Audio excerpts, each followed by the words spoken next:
En 2007, dans un coin boisé, désert et marécageux de New Britain, Connecticut, des restes dispersés de plusieurs femmes ont été découvertes. Je n'ai jamais eu d'affaire avec 7 victimes potentielles sur une même scène de crime. Pendant 10 longues années, les enquêteurs se sont efforcés d'identifier les victimes et de découvrir qui les avait tuées. Après la découverte des ossements, c'est devenu clair, il y avait un tueur en série. L'enquête s'est concentrée sur une camionnette bleue cabossée appartenant au jardinier local, William Devin Howell. Et ils se sont mis à passer ce van au peigne fin, fibre par fibre, goutte par goutte. C'est une vraie mine d'or, une mine d'ADN et d'indices en tout genre. Quand on a découvert la vraie nature des crimes de Howell, leur brutalité a sidéré tout le monde. Violence physique, strangulation, parmi les actes les plus violents auxquels j'ai été confronté comme avocat. 14 ans après l'enlèvement dans la rue de la première victime innocente, William Devin Howell a fini par être reconnu comme l'un des tueurs les plus cruels au monde.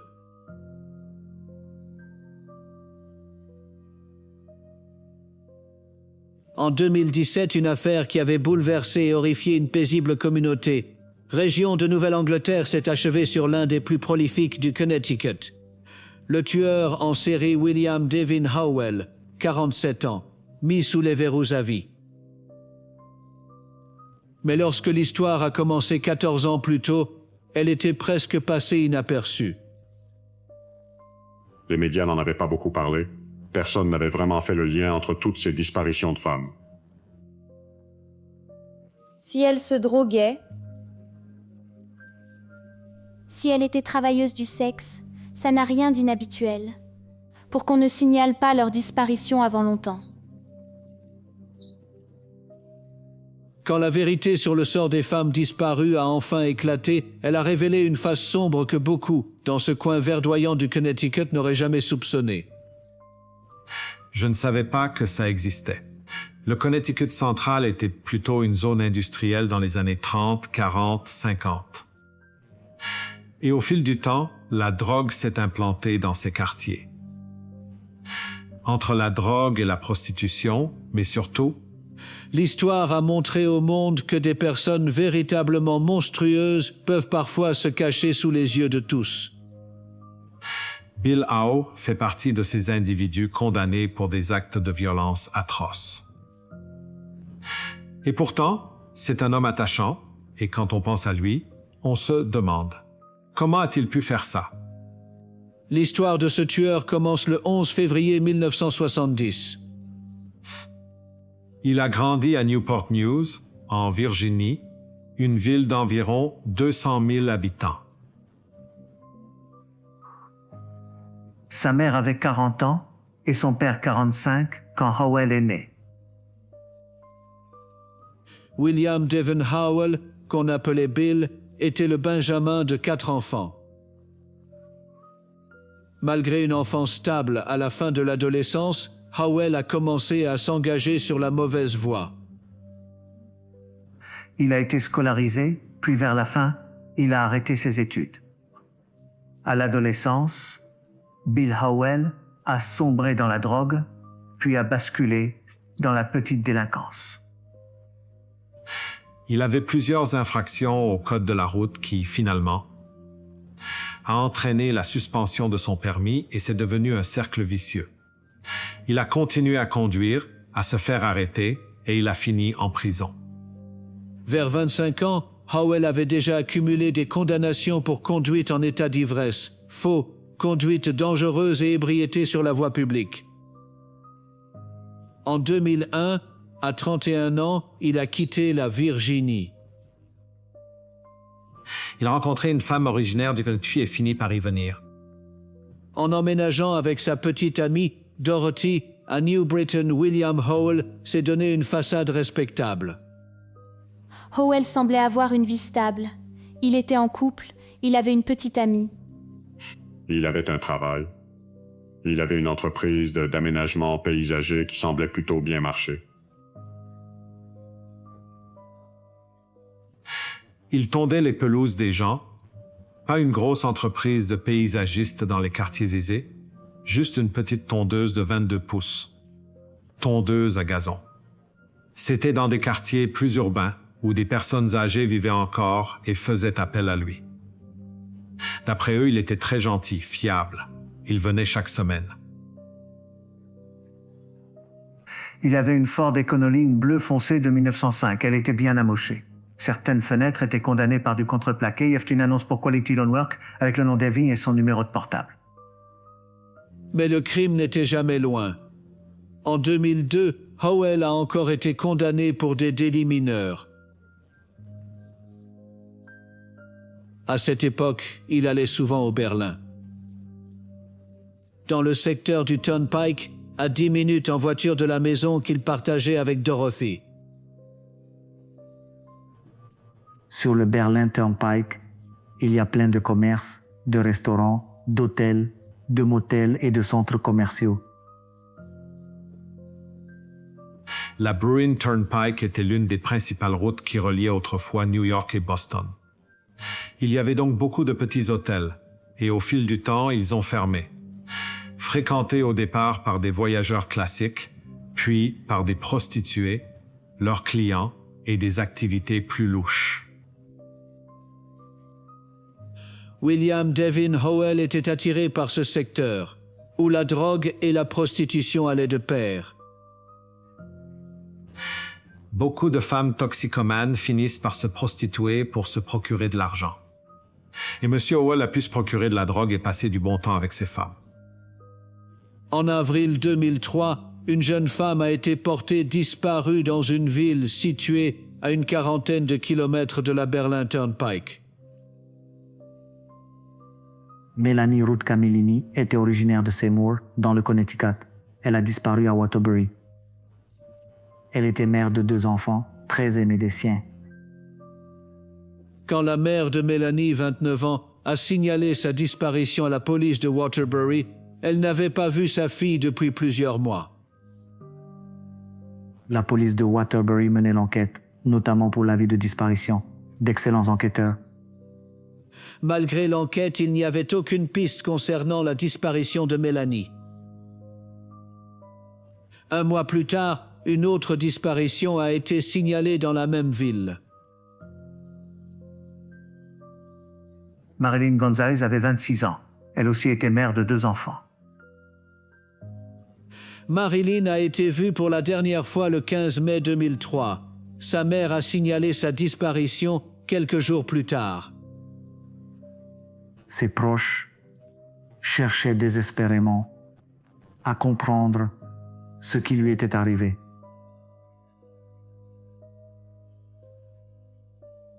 Le 24 juin, une autre mère désespérée est allée voir la police, cette fois à New Britain. Janice Roberts est une femme transgenre. Elle avait la quarantaine à l'époque. Sa famille pensait qu'elle était partie à New York et avait peut-être eu des ennuis. Ils n'en savaient tout simplement rien. Personne ne savait si la personne disparue, si ces femmes avaient choisi de quitter la région, ou si quelque chose de plus sinistre leur était arrivé. Même lorsque toutes ces femmes ont été déclarées disparues, la police n'a pas fait le lien entre elles. Les choses se compliquent quand des gens disparaissent dans des secteurs de police différents, parce qu'ils ne partagent pas forcément leurs informations. Des infos. Ils n'iront pas voir les listes de disparus des communes voisines.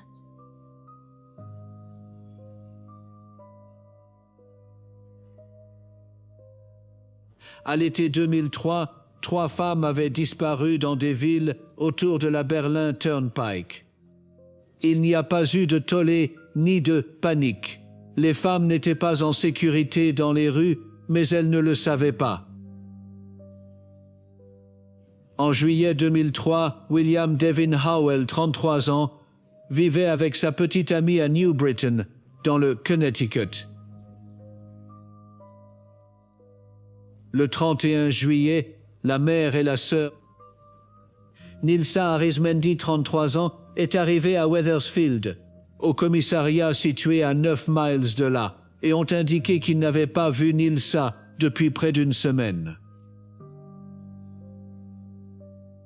Nilsa Arizmendi avait une histoire compliquée avec son amoureux d'enfance, que tout le monde appelait Ace, et il vivait dans un motel à New Britain. Elle se droguait, elle se prostituait peut-être aussi. Pourtant, elle avait une vie assez stable en réalité. Sa disparition a donc aussitôt alerté, car c'était inhabituel pour Nilsa.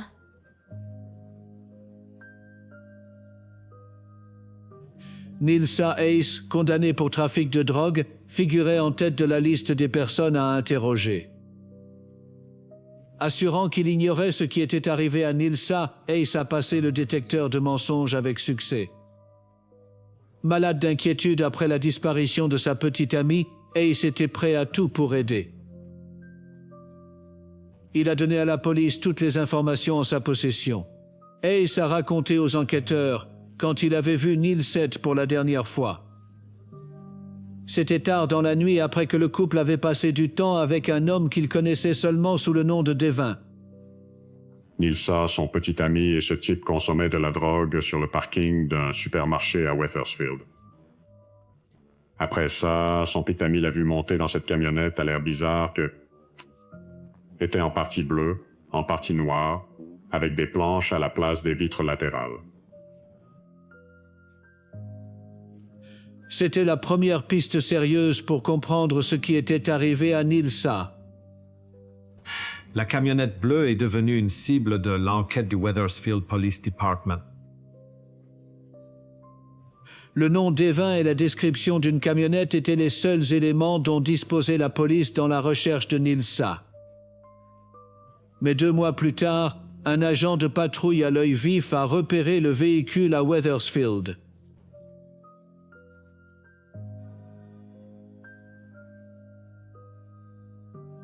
Alors il retrace la camionnette. La camionnette est retracée jusqu'à son origine. La propriétaire est Dorothy Holcomb. Et c'est à ce moment-là qu'ils se sont rendus à la résidence de Miss Holcomb pour essayer de l'interroger.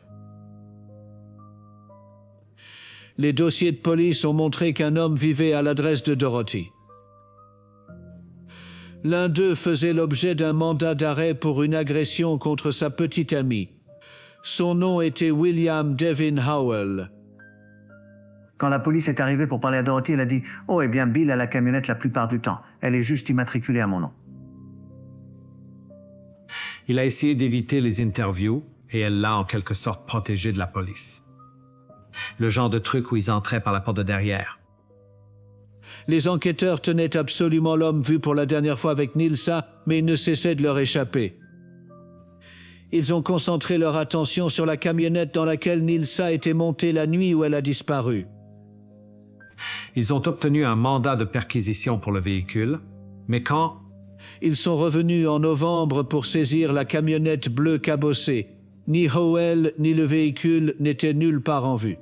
En janvier 2004, la police de Wethersfield a finalement rattrapé William Devin Howell. Le Gardner a nié toute implication dans la disparition de Nilsa Arizmendi, et sa camionnette, qui espérait-il pourrait contenir quelques indices, restait toujours introuvable. Une partie du problème, c'est qu'il n'avait pas son corps, il ne savait pas ce qui lui était arrivé. Elle aurait pu partir. Personne ne savait qu'elle était morte à ce moment-là. Sans fourgonnette, sans preuve, et rien pour le relier à Nilsa. Faute d'autre chose que la parole de son petit ami, les détectives n'avaient d'autre choix que de laisser Howell partir. Des semaines plus tard, une autre jeune femme a été signalée disparue par sa famille. Joy Valen, également connue sous le nom de Joy Martinez, elle a 24 ans. Joy Valen était une fille populaire à l'école. Née dans une famille nombreuse et aimante, quelque part entre la fin de son adolescence et le début de sa vingtaine, Joy Valen était tombée dans la drogue. Elle avait été vue pour la dernière fois en octobre 2003. Elle ne vient pas pour son anniversaire, ce que Mère trouve assez étrange, puis elle ne vient pas à Thanksgiving. Le 29 mars 2004, la mère de Joy a signalé sa disparition à la police d'East Hartford. 2 jours plus tard, à Wethersfield, l'équipe qui recherchait Nilsa Arismendi a enfin eu un peu de chance à 600 miles du Connecticut. Ils ont trouvé le véhicule en North Carolina, la camionnette bleue. Ils ont ensuite obtenu un mandat de perquisition, puis ils ont fait remorquer la camionnette pour la ramener. La camionnette avait été cachée sur une propriété appartenant à l'un des associés de Howell. 8 mois après la disparition de Nilsa Arismendi, cela contiendrait-il des indices sur ce qui lui était arrivé? Les enquêteurs de la scène de crime sont lâchés sur le van Fordi Conline. Ils ont remarqué que le siège arrière, les coussins avaient été remplacés. Et ils ont fini par retirer ces coussins, puis ils ont trouvé ce qu'ils pensaient être du sang, ainsi que des taches brun rougeâtres sur la moquette. Cette découverte troublante suggérait que quelqu'un avait perdu une grande quantité de sang à l'arrière de la camionnette de travail cabossée. La question était, qui? Le service de police a soumis un morceau du dossier du siège de voiture et un morceau de la moquette de la camionnette au laboratoire. L'examinatrice en sciences médico-légales Kristen Maidel faisait partie de l'équipe au laboratoire médico-légal de l'État chargé d'analyser les taches sur le revêtement. La première série de tests a confirmé que les taches étaient en fait du sang humain.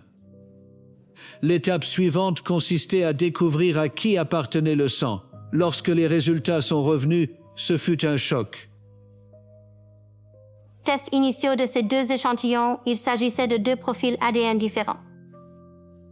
Il semblait qu'au moins 2 personnes avaient été blessées dans la camionnette de Howell.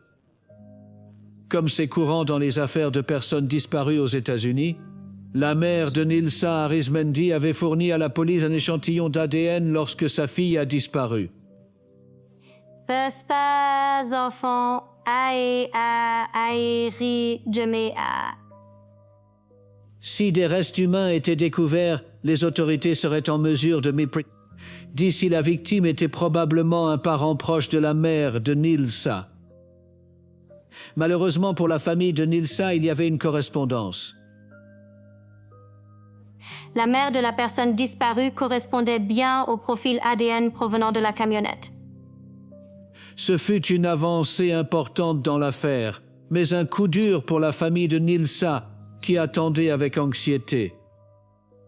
Le médecin légiste a dit qu'elle n'aurait pas pu survivre à une telle perte de sang. Il semble certain que Nilsa Arismendi était morte. La police n'avait aucune idée à qui appartenait le 2e profil ADN. Avec davantage de questions et de réponses sur ce qui s'était passé dans la camionnette de Howell, les enquêteurs devaient avancer avec prudence. Il faut beaucoup de temps au procureur pour être absolument certain qu'ils peuvent inculper Howell du meurtre de Nilsa. Du sang dans la camionnette, l'occasion, le fait de Cass l'avait vu monter dans la camionnette. Mais la difficulté, ce n'est pas un corps. Le 14. En mai 2005, William Devin Howell a été arrêté en lien avec la mort de Nilsa Arismendi. 3 jours plus tard, il fut inculpé de son meurtre. Mais la police savait qu'obtenir une condamnation serait difficile. Le problème, c'est qu'il ne savait pas ce qui lui était arrivé. Il savait que quelque chose de mauvais était arrivé dans l'homme. Mais il n'y avait pas d'arme, il n'y avait aucune trace du corps. Howell a été placé en détention provisoire jusqu'à son procès car, pour l'instant, un tueur présumé n'était plus dans les rues. Mais serait-ce pour de bon? Presque 4 ans après. Lors de la disparition de Nilsa Arismendi, William Devon Howell, âgé de 36 ans, se tenait dans le box de la Supérieure Cour de New Britain, dans le Connecticut.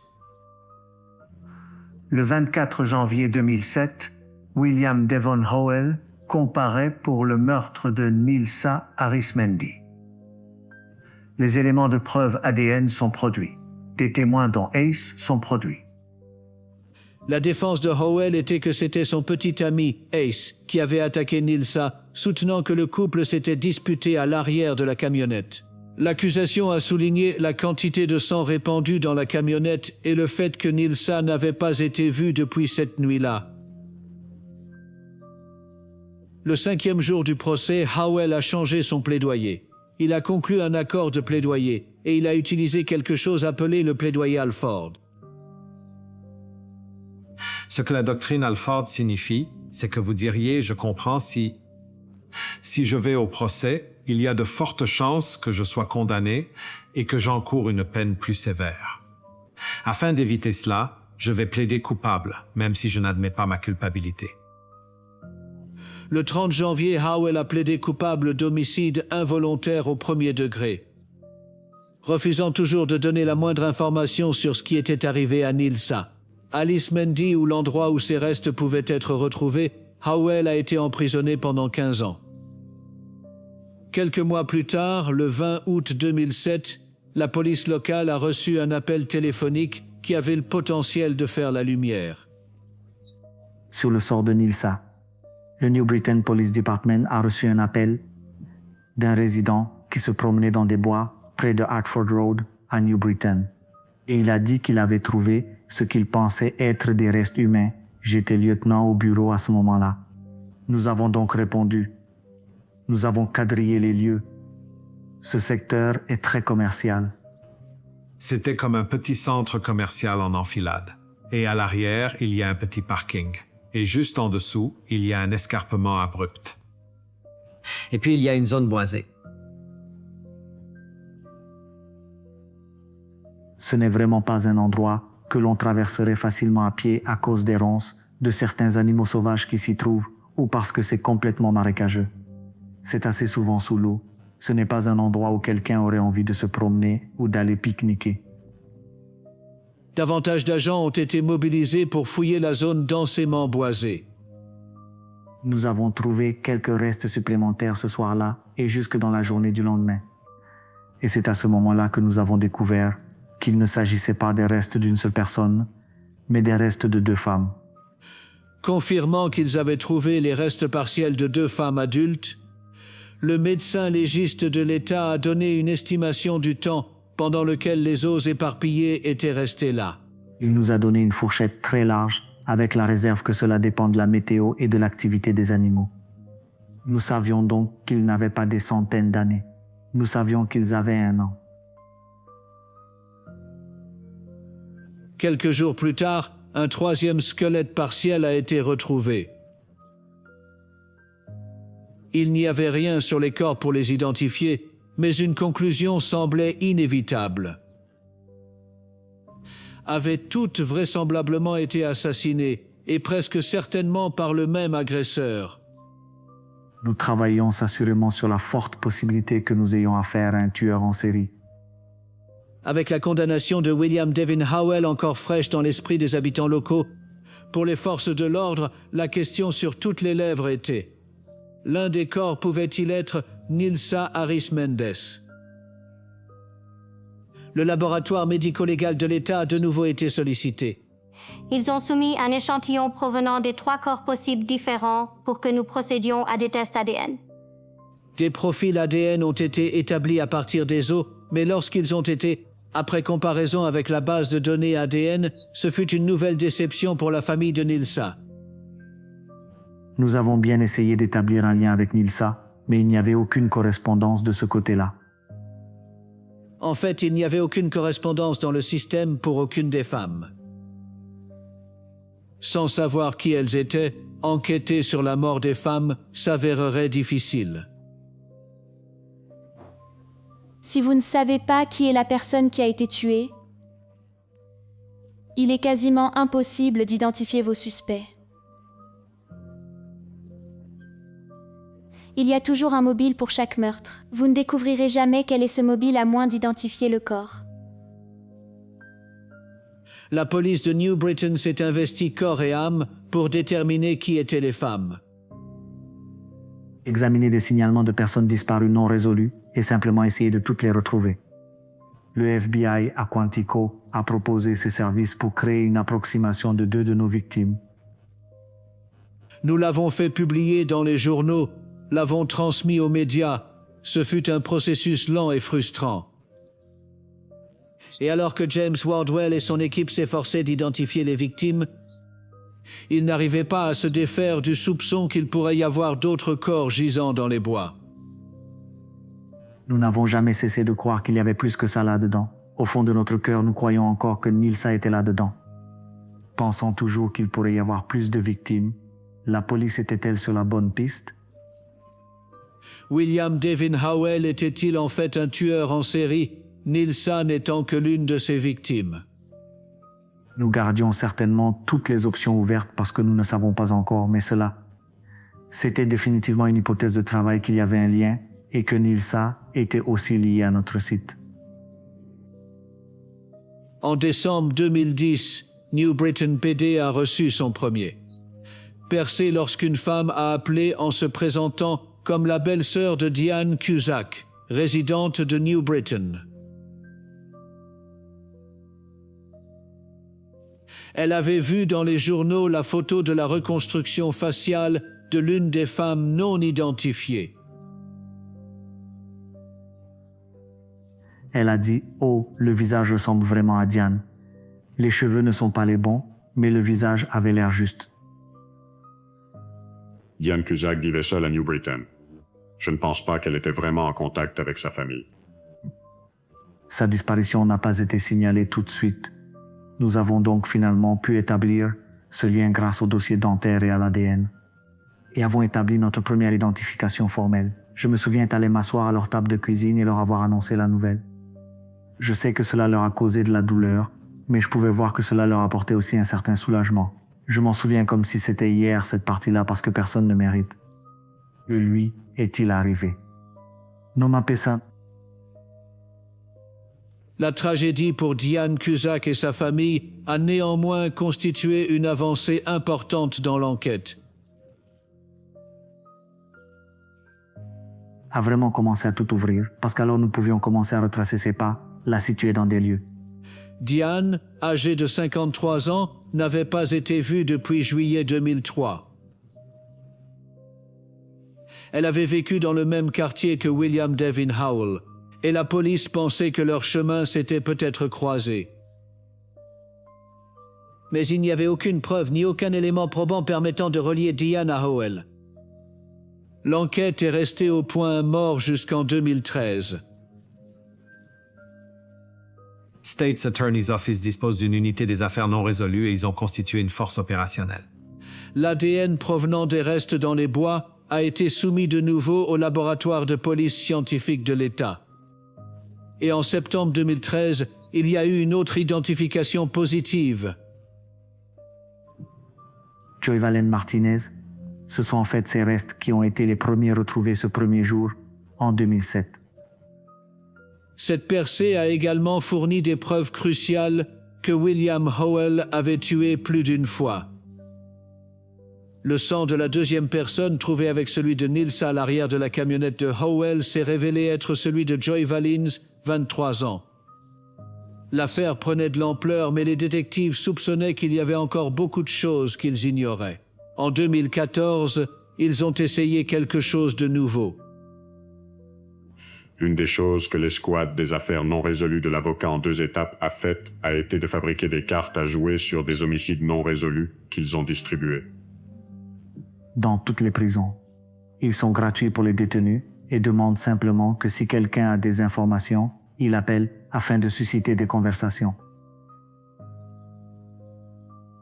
Un détenu n'arrivait pas à croire la main qui lui avait été distribuée.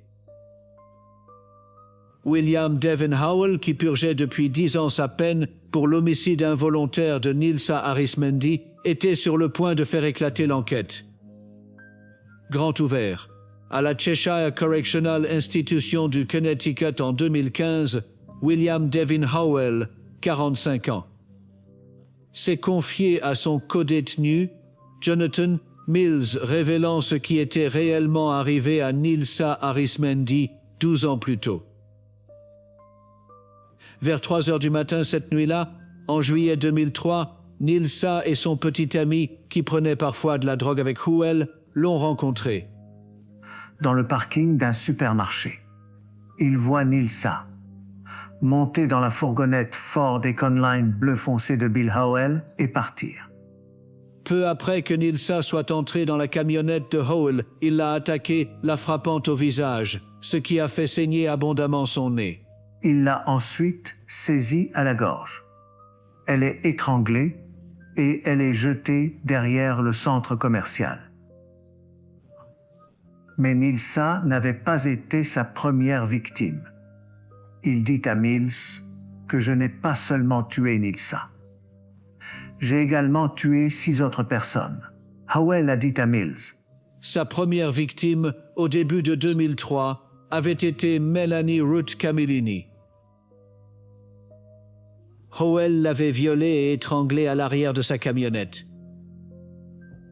Il faisait trop froid pour enterrer son corps, et donc il a littéralement roulé pendant plusieurs semaines avec son corps dans le ventre.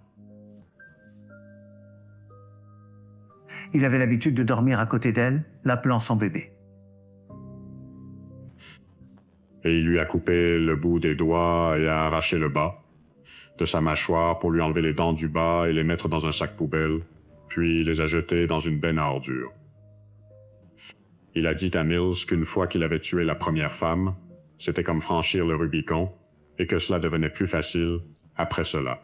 Et il a perfectionné sa méthode, je crois que c'est ainsi qu'il l'a formulée. Au cours des 10 mois suivants, William Devin Howell avait ciblé des femmes en marge de la société. Aussi toujours centré sur les drogues que Howell fournissait.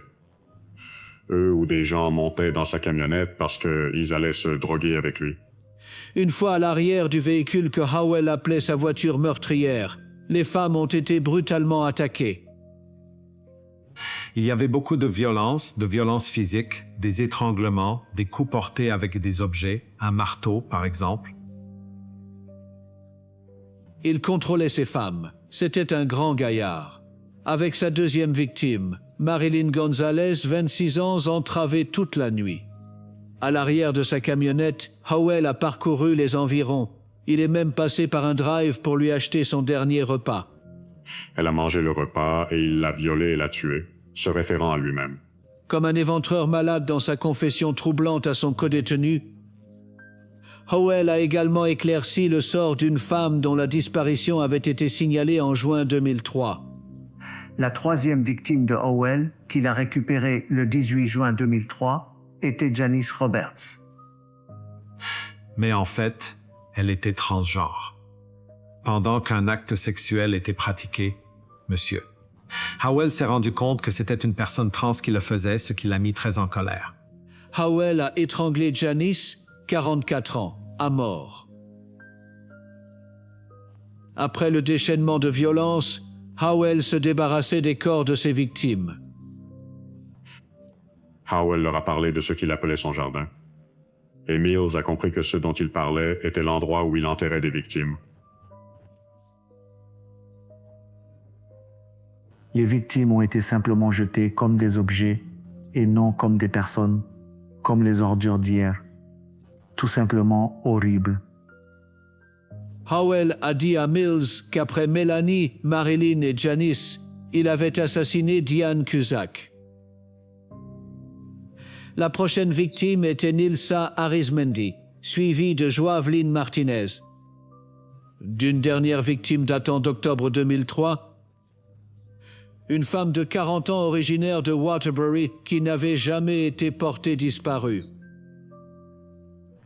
Mary Jane Maynard est sortie acheter des cigarettes et je soupçonne qu'elle venait juste de rencontrer Howell, qui circulait souvent en voiture dans le secteur, possiblement à la recherche de victimes. La fille de Mary Jane servait outre-mer à ce moment-là, si bien que personne n'a remarqué que Mary Jane avait disparu. Les restes partiels de Mary figuraient parmi ceux trouvés en 2007 et avaient finalement été identifiés en septembre 2014. L'une des tragédies de Mary Jane Maynard est que bien qu'elle ait eu un problème de toxicomanie, elle a changé sa vie et elle est en fait devenue conseillère, rendant sa mort d'autant plus tragique et d'autant plus cruelle. Ayant entendu l'histoire horrifiante de William Howell, Jonathan Mills espérait que cela pourrait lui valoir un peu de bienveillance de la part des autorités. Monsieur Mills a contacté son avocat L'avocat a contacté les procureurs. Howell s'était vanté de 6 meurtres en plus de la mort de Nilsa. Le problème pour la police était qu'ils n'avaient que 3 corps. Ils avaient tous été identifiés et aucun d'eux n'était Nilsa. Incroyablement, Jonathan Mills avait les informations dont la police avait besoin. Il lui a montré cette carte de ce qu'il croyait être l'endroit où se trouvait le jardin de Howell. Howell avait décrit comme s'il y avait des fils électriques et des poteaux téléphoniques et certaines choses dans l'air là où il les avait enterrés. Entre avril et mai 2015, 12 ans après les meurtres, ils sont retournés dans le marais. Avec l'aide de cet incroyable chien de recherche de cadavres, en quelques jours, nous avions trouvé les lieux d'inhumation de toutes nos victimes. Ils ont trouvé 4 autres restes humains distincts. Le laboratoire médico-légal de l'État a joué un rôle crucial. Ils ont donc soumis un échantillon provenant de chacun des 4 corps différents afin d'essayer de déterminer qui ils étaient en effectuant des tests ADN sur ces ossements. Des profils ADN ont été établis. Ils ont retrouvé des membres de la famille, obtenu leurs ADN, puis les ont comparés. Les ADN aux os qui ont été récupérés, puis ont pu identifier les individus. En juin 2015, les corps avaient été identifiés comme étant Janice Roberts, Melanie Ruth Camerlini, Marilyn Gonzalez et la seule victime pour le meurtre de laquelle Howell avait été condamné, Nilsa Arismendi. Après plus d'une décennie, les familles des femmes apprenaient leur sort. Ils attendaient des réponses, priant pour que celles-ci ne soient pas les réponses qu'ils allaient obtenir. Nous ne pouvions pas changer ce qui avait été fait, mais nous pouvions changer la manière dont leurs proches étaient traités à partir de ce moment-là et que justice leur a été rendue. Mais pour obtenir justice, les détectives devaient monter un dossier contre William Devin Howell, le seul suspect dans les 6 meurtres. Ils pensaient que la clé de l'affaire était la camionnette de travail bleue cabossée de Howell. Nous avons donc obtenu un mandat de perquisition, récupéré la camionnette qui était entreposée par le Wethersfield Police Department. Alors c'était toujours là, comme si c'était dans une capsule temporelle. Nous avons fait venir les techniciens de la police d'État, chargés des preuves parce que leur niveau de compétence est tout simplement formidable. Et ils ont simplement commencé à démonter cette camionnette fibre par fibre, goutte par goutte. Ils ont soumis tout un tas d'éléments de preuves supplémentaires provenant du van, qui consistaient en des mégots de cigarettes, des cheveux et une brosse à cheveux. Il y avait une pierre qui semblait avoir du sang dessus, ainsi que 6 cassettes vidéo maison explicites. Plus de 200 pièces à conviction avaient été soumises depuis la camionnette à ce stade. Les résultats de l'analyse ADN étaient accablants. Du sang, des cheveux et d'autres traces ont été trouvés à l'arrière de la camionnette, correspondant à 6 des 7 victimes. En septembre 2015, Howell est inculpé des 6 meurtres. Pendant les 2 années suivantes, la police et le parquet ont préparé leur dossier contre Howell. Nous voulions condamner. Nous voulions absolument que la personne responsable de ce qui est arrivé à ces dames soit traduite en justice. Nous voulions nous assurer que chaque T était barré, que chaque I était pointé. C'était donc un travail méticuleux. William Petzold a été nommé avocat de la défense de Howell, confronté à la tâche colossale de défendre Howell contre les allégations de l'accusation. Alors ils ont monté le dossier et c'était une montagne de preuves. C'était, à mon avis, une montagne insurmontable à surmonter. Confronté aux preuves retenues contre lui, Howell et son avocat ont pris une décision. Il a finalement plaidé coupable et a été condamné à 360 ans de prison. Les familles étaient émues, certainement le sentiment chez certains que justice est rendue, mais aussi de la colère, de la tristesse. Quoi qu'il arrive, rien de ce que le système judiciaire allait faire n'allait ramener leurs proches âgé de 47 ans lors de l'audience de détermination de la peine à New Britain Superior Court, était la première fois que l'une des familles l'entendait parler. Il a commencé à pleurer et il a dit « Je vais rester en prison. Je ne suis pas un homme en bonne santé. Je vais mourir d'une mort lente et douloureuse. » En aucun cas, il n'essayait réellement d'apporter le moindre réconfort aux familles des victimes. Il pensait à lui-même. Tu sais, nous étions assis avec les familles. Peut-être que certaines pensées auraient dû être pour elles. Ce n'est pas là qu'il est allé. En fait, l'un des Howell, ses propos à son compagnon de cellule avaient trahi ses véritables sentiments à l'égard des 7 victimes. Howell a dit que ses victimes auraient dû savoir que ils allaient mourir, tu sais, juste à cause du genre de vie qu'ils menaient. Il ne considérait pas ces belles personnes comme des personnes. C'est ainsi que je l'ai interprété. Pendant une série de meurtres qui a duré 10 mois en 2003, Howell a enlevé, brutalisé et tué 7 femmes dans le van qu'il appelait avec cynisme son véhicule meurtrier, avant de jeter leurs corps là où il espérait qu'ils ne seraient jamais retrouvés. Les proches de ces victimes ont attendu 14 ans que justice soit rendue. Mais quand cela est finalement arrivé, il ne leur restait aucun doute que William Devon Howell est l'un des tueurs les plus maléfiques au monde.